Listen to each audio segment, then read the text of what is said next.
Hablando de generalidades de la columna vertebral, decimos que la columna refiere al sostén vertical que se emplea para aguantar o soportar el peso del cuerpo, y la palabra vertebral hace referencia a las vértebras, que son los huesos cortos, que están articulados y que componen el espinazo de los seres vertebrados.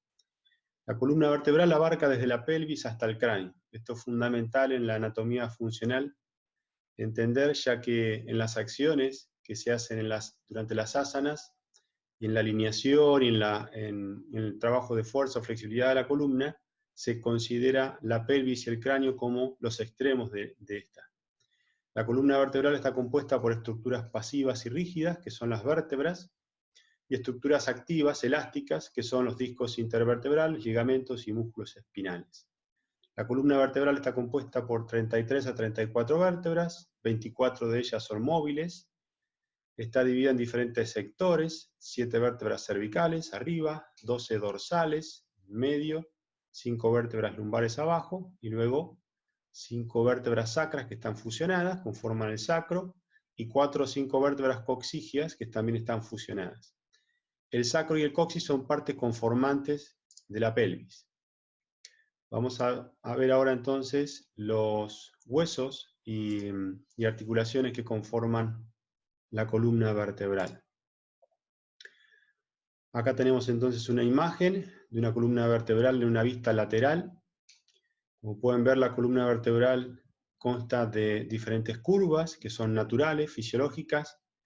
Tenemos una primera curva lumbar, que tiene una concavidad posterior, abarca las 5 vértebras lumbares.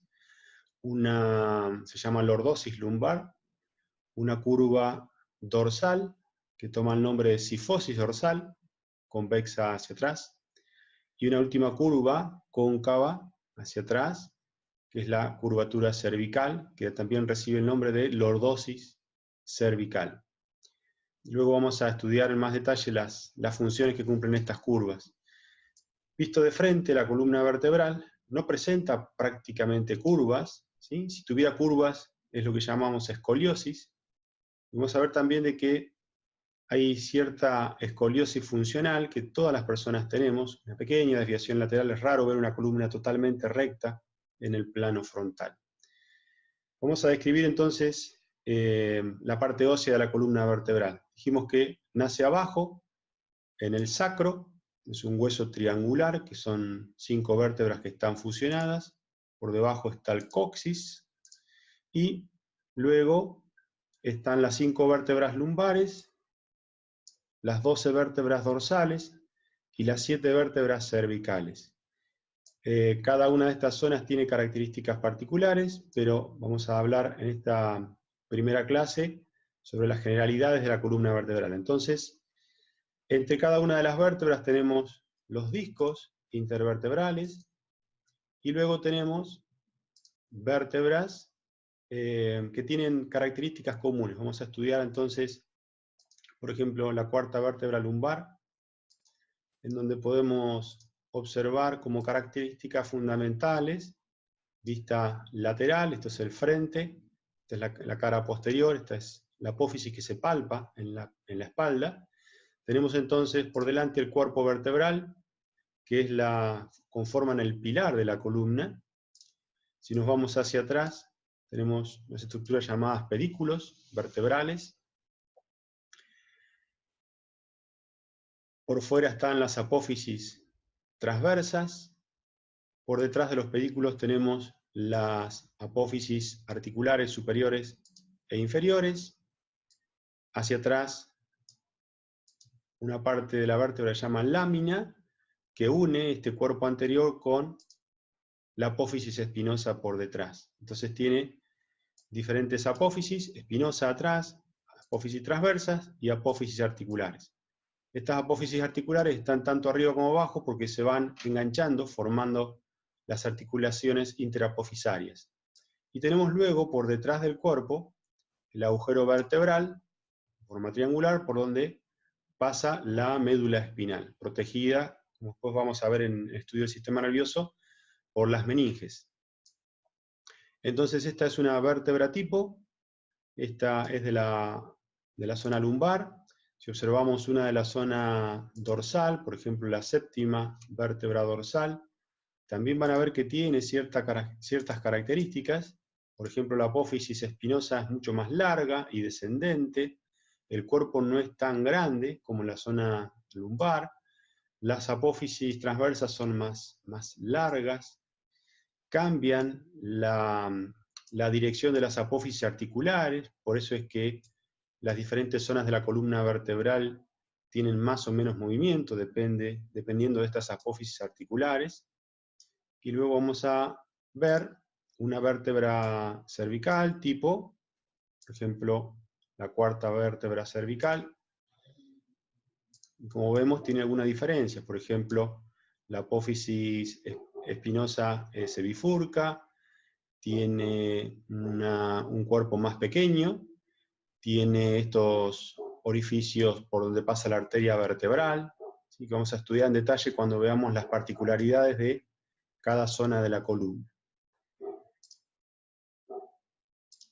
Vamos a ver entonces, vimos ya las diferentes estructuras óseas a nivel general. Vamos a ver los discos intervertebrales. Voy a limpiar esta zona de la columna para que podamos ver el espacio que ocupan los discos intervertebrales entre un cuerpo superior y el inferior. Y como ven, estos discos intervertebrales tienen dos zonas bien definidas.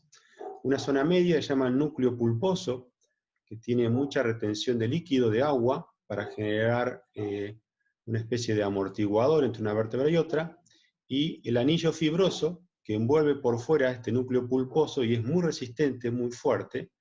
Cuando este anillo fibroso se rompe es cuando se da la hernia de disco, que después vamos a analizar en detalle.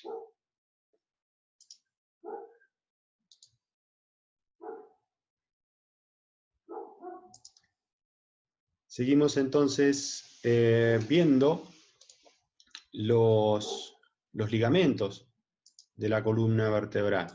Para eso vamos a ver esta imagen, en donde la columna vertebral está sujeta por estos ligamentos. Más allá de que después los músculos también le dan cierta estructura y sostén, por eso se llaman ligamentos activos los músculos, tenemos como ligamentos importantes el ligamento vertebral común anterior, que abarca toda la columna vertebral, ¿sí? Desde su nacimiento, desde el occipital, atraviesa toda la cara frontal de la columna hasta llegar al sacrocoxis. Luego tenemos un mismo ligamento en la zona posterior de la columna, que se ve por allí adentro, que es el ligamento vertebral longitudinal posterior. Luego tenemos ligamentos intertransversos que van entre las apófisis transversas de cada vértebra por los lados, lado derecho y lado izquierdo, y el ligamento supraespinoso que va desde las apófisis espinosas de las vértebras superiores a las inferiores, y este ligamento en la zona cervical toma una forma importante que se llama el ligamento nucal. Entonces, estos ligamentos son los que sostienen o articulan cada una de las vértebras. Seguimos entonces, dijimos que la columna vertebral está conformada por estructuras pasivas rígidas, que son las vértebras, más que nada el cuerpo vertebral, y tiene también estructuras activas elásticas que están en la zona media. Ellas son los discos intervertebrales, las apófisis, las articulaciones interapofisarias con la cápsula articular, los ligamentos posteriores y los músculos espinales. Cumplen una función mecánica de amortiguación en la columna, ¿sí? Pero tenemos que entender básicamente que la parte frontal de los cuerpos tienen esta forma porque están preparados para soportar peso, por eso son huesos cortos, y la parte posterior, la zona de las apófisis, cumplen la función de palancas, que le dan más que nada la acción de movilidad a la columna. La estructura raquídea cumple tres funciones principales: rigidez para soportar cargas axiales, protección para el sistema nervioso central, la médula, las meninges, raíces nerviosas, y la movilidad y flexibilidad, principales movimientos, para ejercer los principales movimientos del tronco. Entonces, como vemos, son funciones que parecieran contrapuestas, la rigidez y la movilidad, y también la función de protección. Por eso es que la columna es una estructura fundamental en nuestro cuerpo, y hay que poder entender cómo está conformada y principalmente cómo funciona. Dijimos que tiene que cumplir la función de soportar cargas axiales. Por eso, los discos intervertebrales que vimos en la imagen anterior tienen un estado de precompresión. Esto se explica de la siguiente forma. El disco intervertebral tiene mucho líquido, mucha agua dentro, a nivel del núcleo pulposo, y está con los anillos que envuelven, tienen mucha tensión, con lo cual generan un estado de precompresión, ¿sí? El ejemplo que se da en las columnas de algunas estructuras que tienen que soportar mucho peso, le ponen un cable de acero fuerte, firme, para que tenga un pretensado y aguante mejor la carga. Esa es la función fisiológica que tiene el estado de carga de agua que tienen los discos intervertebrales a nivel del núcleo pulposo. Y luego, la columna vertebral tiene diferentes curvas móviles que hacen que puedan soportar mejor la carga. Una estructura, una columna rígida, soporta determinada cantidad de carga. Una columna con una curva soporta 2 veces esa carga. Una columna que tiene 2 curvas soporta 5 veces más carga. Y una columna como la nuestra, que tiene 3 curvas móviles, soporta 10 veces más carga que si fuera recta. Y acá ya entendemos cómo en la naturaleza estas curvas tienen que estar presentes en un estado natural para que la columna vertebral tenga una óptima funcionalidad. Una columna que está rectificada pierde resistencia, pierde funcionalidad. En cuanto a la función protectora del sistema nervioso, acá podemos ver que de este agujero vertebral por donde transcurre la médula espinal salen los nervios por los espacios que forman los pedículos superiores e inferiores de las distintas vértebras, forman el agujero de conjunción por donde salen las raíces nerviosas. Por eso es que el sistema nervioso está protegido dentro de ese espacio posterior del cuerpo de las distintas vértebras, la columna vertebral, y también el espacio por donde sale el nervio. Acá se ve mejor, en la figura superior, el agujero de conjunción, cómo sale la raíz nerviosa. Después vamos a ver cómo en algunas patologías, por ejemplo cuando se genera artrosis a nivel de las apófisis articulares o hernias de disco, se pueden comprometer este agujero de conjunción, se disminuye y por eso se generan los pinzamientos, ¿sí? De ahí la importancia de mantener una columna saludable, con sus curvas naturales, con la musculatura flexible, no hipertónica, para que estos espacios naturales se mantengan y no se generen ciertas disfunciones a nivel del sistema nervioso.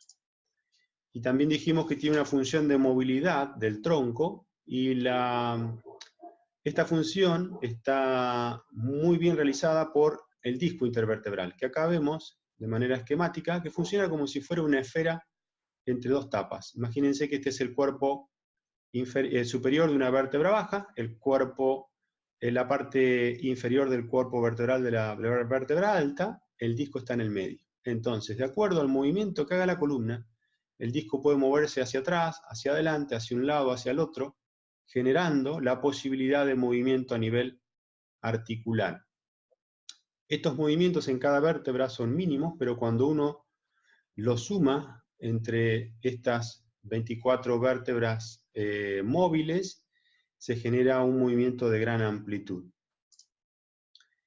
Las curvas naturales de la columna son 3, hay una curva primaria que se llama sifosis dorsal, que es de nacimiento, es la posición fetal. Luego tenemos 2 curvas secundarias, la lordosis cervical y la lumbar. La primera que se empieza a formar es la lordosis cervical, a los 3 meses de edad aproximadamente, cuando el niño empieza a estar tumbado en el suelo boca abajo y incorpora la cabeza para poder mirar su entorno. Eso empieza a generar el estímulo de esa curva fisiológica natural que es la lordosis cervical. La lordosis lumbar empieza a generarse a medida que el niño empieza a sentarse. Al año más o menos, cuando empieza a sentarse y a caminar, más que nada, comienza a gestarse la zona lumbar. A los 3 años ya hay una curva un poco más marcada y a los 8 la curva lumbar ya tiende a consolidarse. Acá podemos ver cómo está una cifosis completa, cómo se empieza a marcar la lordosis cervical, un poco más pronunciada, ya la lumbar empieza también a marcarse, y por último tenemos las curvas naturales, lordosis lumbar, cifosis dorsal, lordosis cervical. Tenemos que entender la importancia que estas curvas naturales tienen para el normal funcionamiento de la columna vertebral. Aumentar la fuerza de soporte de la columna vertebral es una de las funciones importantes de la columna, de las curvas. Dijimos que cuanto estas curvas se mantienen en su estado natural, van fortaleciendo la columna. Imagínense también cuando hablamos de la bóveda plantar, como esos arcos del pie hacen que sea mucho más resistente. Por lo tanto, la columna vertebral también es como si se formaran diferentes arcos a nivel lumbar, dorsal y cervical, que hacen que tenga mucho más resistencia. Permiten el equilibrio en posición erecta, estas curvas. Acá está desarrollado cómo van desarrollando también la fuerza esas curvas. La resistencia de una columna con curvas es proporcional al cuadrado del número de curvas más 1. Entonces, una columna recta, si su resistencia es de 10 kilogramos, una columna con una curva sería de 20, en una columna con 2 curvas móviles la resistencia sería de 5, 50 kilos, y en nuestra columna, que tiene 3 curvas móviles, su resistencia sería 10 veces mayor, una capacidad de 100 kilogramos, si dijimos que la columna recta soportaría 10 kilos. Hay diferentes motivos por los cuales hay un aumento, una rectificación o una inversión de estas curvas naturales de la columna vertebral. Pueden ser hábitos posturales, que son los más comunes. Generalmente hay poca educación en lo postural, entonces uno desde chico ya adopta estos malos hábitos que después se van haciendo más estables a medida que pasan los años, generando desbalances en las cadenas miofaciales.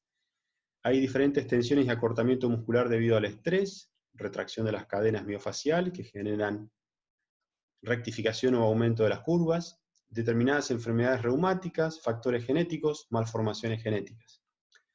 Estos cambios en las curvas pueden ser estructurales, sí que está afectado el hueso, ya se ve en una radiografía, las vértebras acuñadas, por ejemplo, o pueden ser funcionales, en donde están afectados músculos, hábitos posturales, acortamientos, donde la persona puede modificarlos de manera consciente. Es decir, cuando una persona tiene un exceso de curva en la zona lumbar, por ejemplo, y uno le pide que baje la cara posterior de la pelvis, que descienda los glúteos, el sacro, el coxis, y puede disminuir esa curva, es una curva, un aumento de curva funcional, que nos asegura o nos da ya un cierto avance de que esta persona puede llegar a corregir esa disfunción a nivel de curvas de la columna a través de asanas en donde vayamos reequilibrando la musculatura de la columna vertebral. Hay distintos problemas que pueden generarse por la disminución o aumento de estas curvas. Son dolor de espalda y rigidez, hernias de disco, generación precoz de artrosis, bloqueos dorsales, patologías que vamos a hablar cuando entremos en detalle de zona lumbar, dorsal y cervical. Vamos a ver ahora entonces los movimientos de la columna vertebral y las acciones musculares.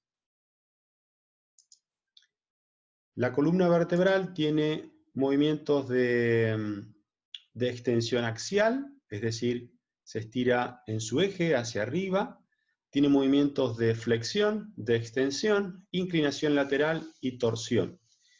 Tenemos que aclarar que el movimiento de extensión axial del eje es un movimiento que se aprende, no es un movimiento natural.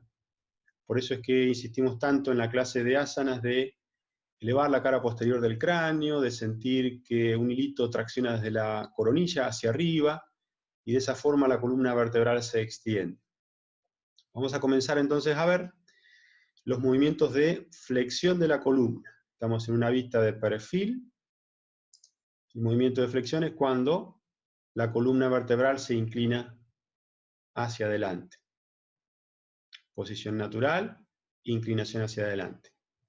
Si tenemos que hacer un análisis biomecánico de cuáles son los músculos que generan este movimiento de flexión de la columna hacia adelante, obviamente tiene que estar en la cara frontal de la columna vertebral a la cual mueven. Entonces hay músculos que trabajan más que nada a distancia, como son los músculos abdominales, el músculo oblicuo externo, ¿sí?, que va desde las costillas, esternón, hacia la pelvis. Tenemos también el oblicuo interno, que es más profundo.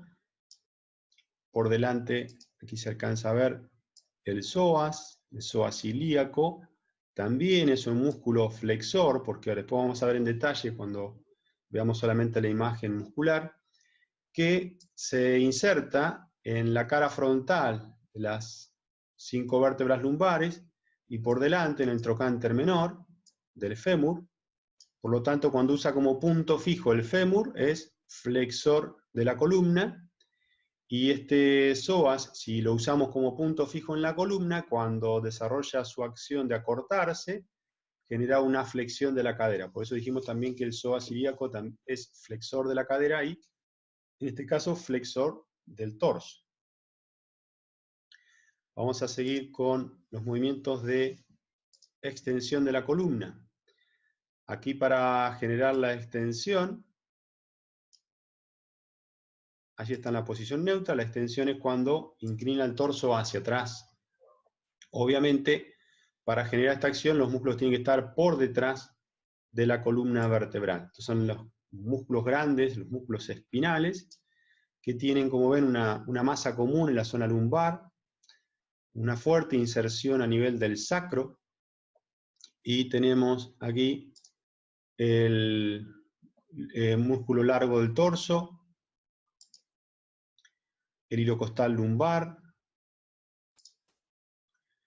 hilo costal torácico, los músculos semiespinales, ¿sí?, toda esta masa común, grandes músculos pequeños también que van, después lo vamos a ver en detalle en las figuras anatómicas, que abarcan también entre una vértebra y otra, y cuando se acortan generan pequeños movimientos entre una vértebra inferior y la superior para que pueda extenderse la columna hacia atrás. Tenemos los movimientos de inclinación lateral, en donde obviamente son los músculos que están en ese lado al cual se va a inclinar el torso. Estos músculos son parte de los abdominales, oblicuo externo, oblicuo interno. También participa el psoas ilíaco de un solo lado para inclinar, ¿sí? Otros músculos que acá no se ven, pero es el cuadrado lumbar, que después los vamos a analizar cuando veamos las imágenes. Este es el movimiento de inclinación lateral del torso. Y luego tenemos los movimientos de rotación, que están dados por los músculos abdominales, oblicuo interno y externo, y los músculos espinales, que los vemos con un poco más de detalle, que tienen también una disposición oblicua, desde la apófisis transversa hacia la apófisis espinosa, que cuando se acortan también generan pequeños movimientos en cada una de las vértebras.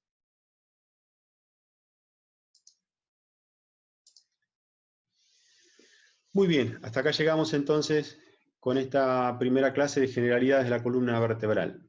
Nos vemos en la siguiente clase.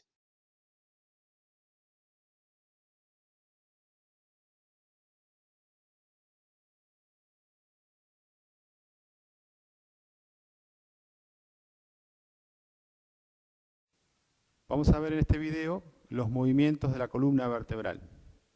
Entonces, el primer movimiento que hacemos en la columna es el movimiento de extensión, de alargar el eje del cuerpo.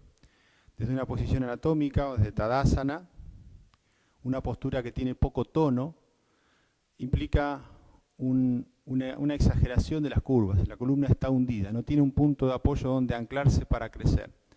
Entonces, la actitud postural de extender el eje de la columna parte, en este caso, si estoy con los pies en el suelo, desde las plantas de los pies.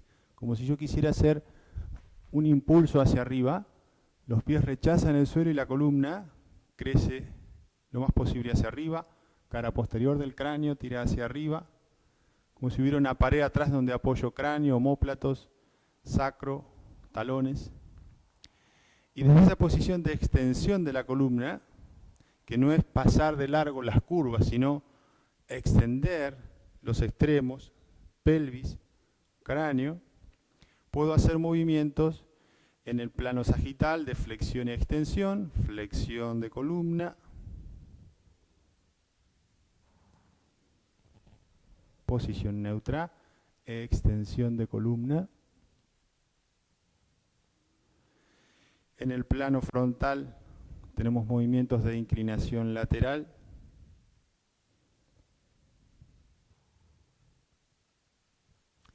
Y en el plano transverso tenemos los movimientos de rotación.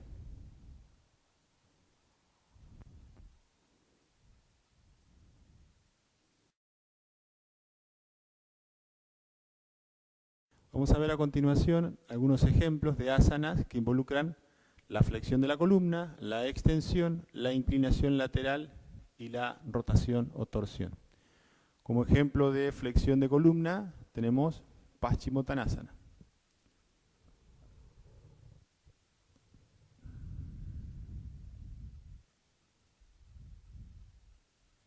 Como ejemplo de extensión de columna tenemos Shalabhasana.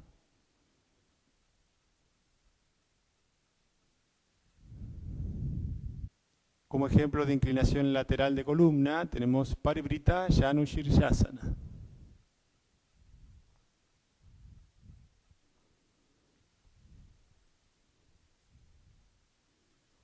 Como ejemplo de rotación de columna hacemos Parivrita desde Virasana.